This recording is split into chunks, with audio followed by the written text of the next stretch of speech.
I can hear the Greenskins whine here in the forest, even though I can't see them yet.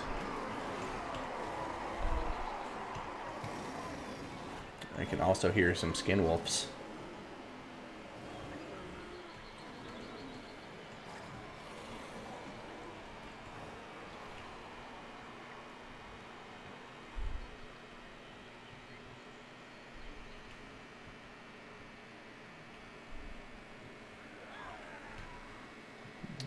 There's the zombies in the Empire over here. And it looks like they have loaded in at long last. And holy hell, we got some big armies here. 1,400 versus almost 1,800. Damn. Quite a big... so much for single entity models. Who was worried about single entity models? Was that you, Chosen One? Were you the one who said get all your single entity models and hit ready? Because looks like we have the antithesis to that, which is going to be very wide lines. So we have Savage Orcs. Looks like we got 4 of them. We have the 8-peak Loonies. And sorry, make that 3 Savage Orcs. No, we have 4 Savage Orcs. We got some nasty Skulkers, 1 on either flank. We've got Javelins from Norsca. So it looks like we have 1, 2, 3, 4 Javelins. We got Orc Air Boys, the Rusty Airs, and another 2 units of Orc Air Boys. So just a ton of missile fire here.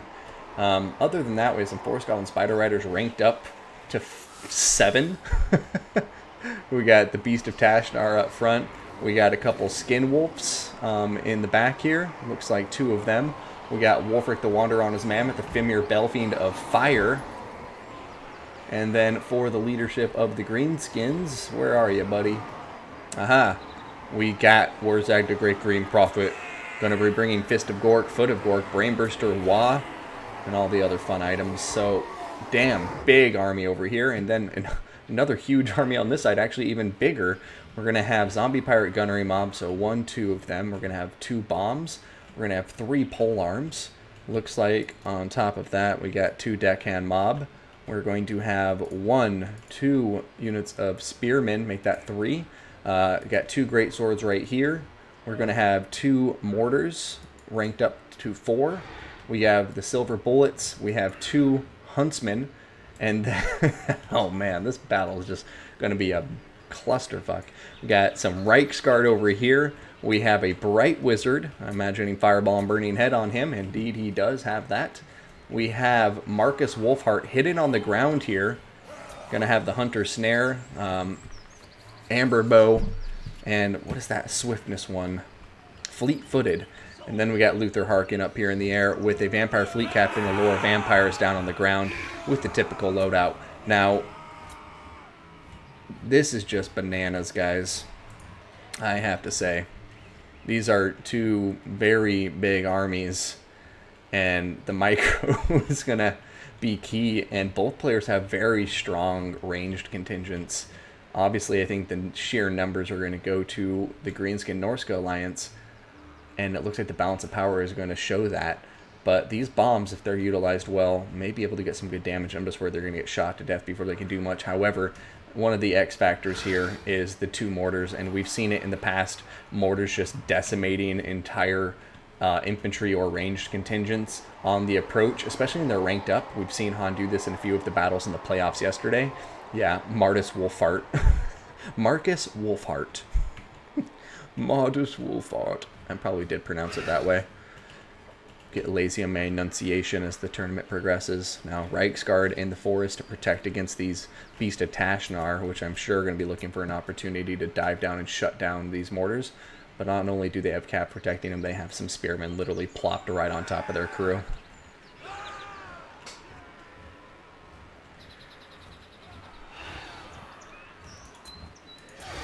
Damn. Big armies.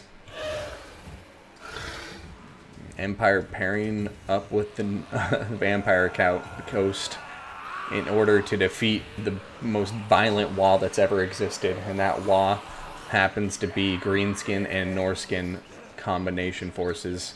Marcus Wolfheart's like, let me go do some scouting. I shall shoot my bow.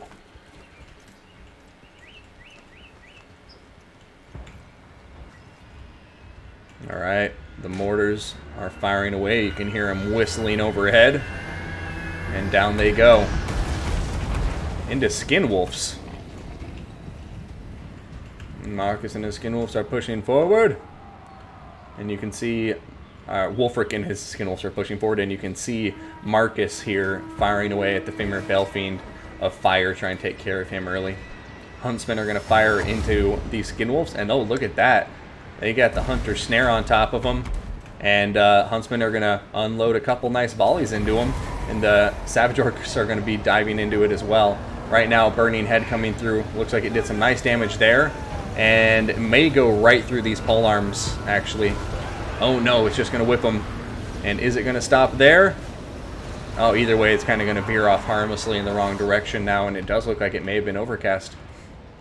Over here, the Skin Wolf's taking some damage. They're going to be able to run off, though. They only lost one model, so they can probably regenerate all that when needed.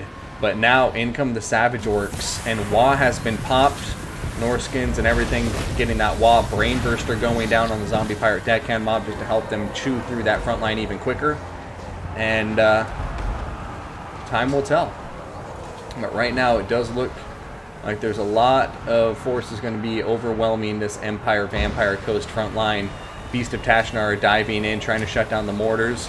Mortars are going to continue firing away as they have those spearmen there to protect them. However, one of them is taking a lot of damage, and the greatswords are having to pull back to go help them. Going to be looking at a Sea Fang here. It's going to be going down this line of the Silver Bullets and decimating them. Goodbye, Silver Bullets. Absolutely painful thing to watch. And now the Hunter of Champions is on top of Luther Harkin, and he's getting shot by javelins, Orc Arrow Boys, and taking some significant damage, while Wulfric is able to get into the back line and shut down those Silver Bullets.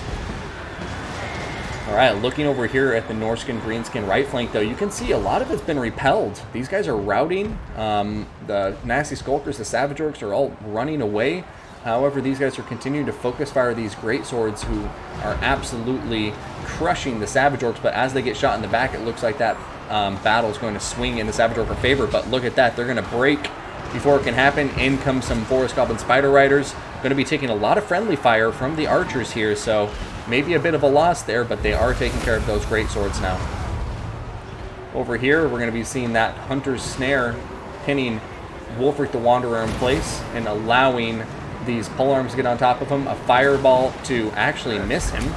The Amber Bow is going to be shot, and we'll see what happens from here. But looks like all of those abilities not really going to do the most against Wulfric, and the Amber Bow is actually going to be canceled as he runs below this hill, so he's out of its avenue of fire.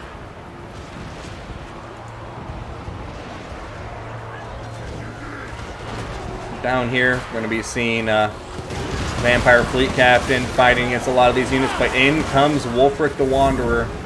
Another fireball going to miss him. He's a big target, but I guess he's really slippery. Alright, Hunter's Snare going down. A Burning Head, doing a lot of damage to those poor spearmen. But that Hunter Snare pinning in place Wulfric as well as the Skin Wolves. We'll see if he can get that Amber Bow shot off, or if he's going to be cut short. Yeah, nope, it's not going to go down. Femir Balfiend is just taking a beating to the Vampire Fleet Captain. And now the Greenskin range units are starting to push up more and more with their Norscan counterparts. And you can just see them kind of making this lovely concave formation around this core that's stuck here in the center. And Luther Harkin has the Hunter of Champions on him, and he is taking so much damage. But we do see some great swords coming in. The Fanatics going down. The Loons doing quite a lot of work to him. I always love to see a good Loon. And the mortars are still firing away. And for some reason, that poor Bright Wizard is just having such a hard time shooting Wulfric. And here comes another Sea Fang. This one going... Oh, nice. There are quite a few units. Savage Orcs are coming in. Balance of power is starting to get out of hand. And I think this may be it, guys.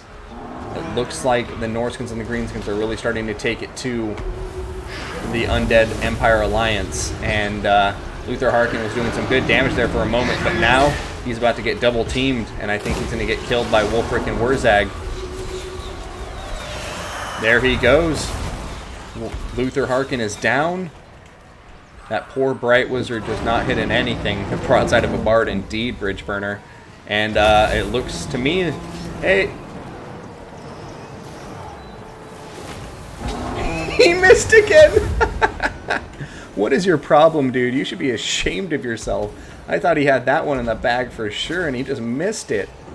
I mean, a mammoth is literally probably bigger than most barns.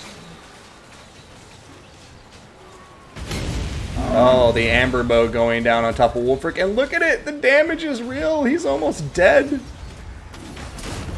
And, oh man. Oh. Wurzag, Marcus Wolfhart, gonna take out Wolfric the Wanderer there at the very end of the battle, but not gonna be enough in the end. And we're gonna be seeing Super Team with the Pyrrhic victory, and they're gonna take that final in a 3-1 fashion. And you know, that's congratulations to them. It's unfortunately that first battle was an auto default win because of the crashes, but I'm glad we got to see the other 3 battles go through smoothly. And yeah, great time. And actually other 4 battles, I should say. Yeah, this is why Gelt was able to win the magical duel. Bunch of potatoes indeed. Yeah, GG. Well played to both of these teams. Tank, Chosen the Norns, awesome stuff. We got to see from huge armies there at the end, which I was happy about. And yeah, there's a lot of DACA going on.